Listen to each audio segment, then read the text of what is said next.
Jens Martin Vind og stiller op til Folketinget for Venstre i Fredericia. Og jeg har nogle mærkesager, som er frihed, fair regler og ægte solidaritet. Med frihed så mener jeg, at man skal have lov til at bestemme så meget over sit eget liv som muligt.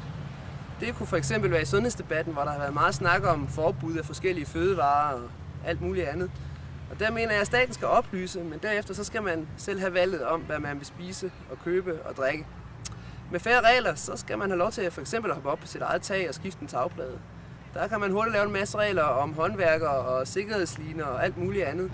Men der mener jeg, at livet simpelthen bliver for kedeligt, hvis vi pakker hinanden og os selv fuldstændig ind i skumgummi. Der skal vi have lov til at have noget frihed også. Med ægte solidaritet, så mener jeg, at foreningslivet og det enkelte menneske skal mere på banen i forhold til de medmennesker, man har.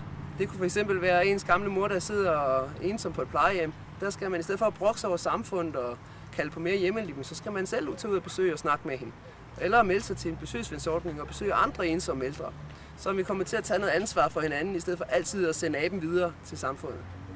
Så hvis du vil frihed, fair regler og ægte solidaritet, så skal du stemme på Jens Martin Vind til Folketinget.